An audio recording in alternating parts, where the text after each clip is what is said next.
Now, how is the cistern of a eukaryotic machinery different from the prokaryotic machinery? So, the structural gene in a transcription unit could be called as monocistronic in eukaryotes and polycistronic in the case of the prokaryotes. So, easy to remember, P stands for polycistron and P stands for prokaryotes. So, I'll be explaining this concept in the next pages to come. From NCERT we'll read now. In eukaryotes, monocistronic structural gene has two types of interspersed coding and non-coding segments, which are called as exons and introns respectively. Such genes are called as split genes. So split genes were for the first time, this concept was introduced by Roberts and Sharp in 1993.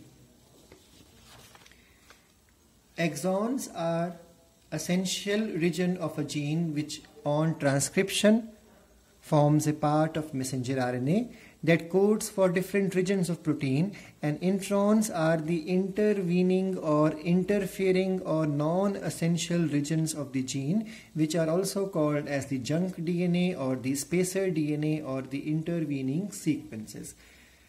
Now let's understand this concept from the NCERT, then I will be writing some notes for you. A gene is defined as the functional unit of inheritance, though there is no uncertainty. Everybody is clear with this concept. This means ambiguity, that genes are located on DNA. We all know 100% genes are on the DNA, and it is difficult to literally define a gene in terms of DNA sequence. The DNA sequence coding for tRNA, rRNA are also genes. Therefore, by defining a cistern as a segment of DNA coding for a polypeptide, the structural gene in a transcription unit could be called as monocistronic. So monocistronic word is used for eukaryotes and polycistronic is used for the prokaryotes. In eukaryotes, the monocistronic genes have interrupted coding sequences.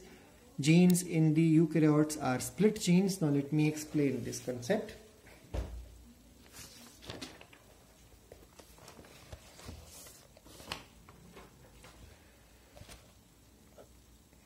Imagine that this is a piece of the DNA. It's a structural gene, so obviously there will be a promoter here, there will be a terminator here. This is the structural gene, two strands. One strand is the reading strand or the template strand, and the other one is the coding strand. So when this piece of DNA undergoes reading, it will cause the formation of a messenger RNA.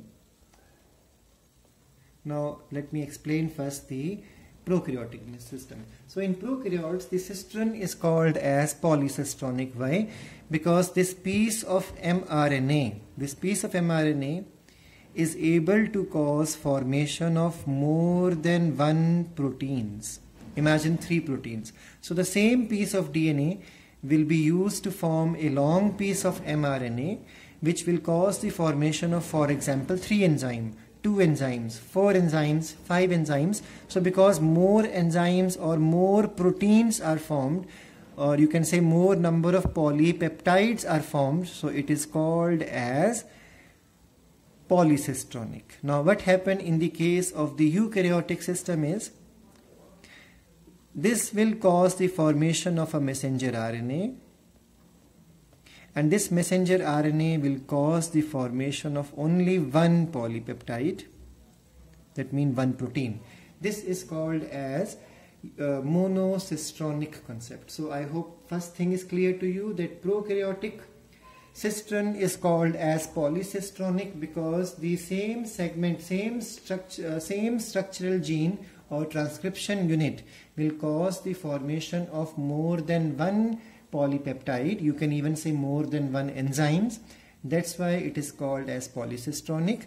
And in the case of the eukaryotic machinery, the same structural gene or the template strand or the transcription unit will cause the formation of a single messenger RNA, which will cause the formation of only one enzyme or one polypeptide. So it is called as monocistronic concept. Now let's understand what exactly is this with the help of a very simple example from the NCERT. On page number 117 of NCERT, there is a concept of lack, open and explain. We'll be doing it later on. But because I wanted to take up an easy example from here. Now this is a piece of DNA which when undergo transcription will cause a formation of a messenger RNA. So it's mentioned here translation. So after translation, this piece of DNA has caused the formation of a messenger RNA called as lactose messenger RNA. Now this single RNA is causing the formation of protein that is called as translation, or you can call it as causing the formation of polypeptide. Now count how many polypeptides are formed here. 1, 2, 3. 3 enzymes are formed. So that's why prokaryotic, because this is a concept of E. coli. This is a concept of E. coli. Therefore, it is called as the prokaryotic mechanism. So in the case of prokaryotes, you will find it is polycistronic, and in the case of the eukaryotes, it is called as monocistronic. I hope this point is clear. Now the next thing in the concept of the eukaryotes is what?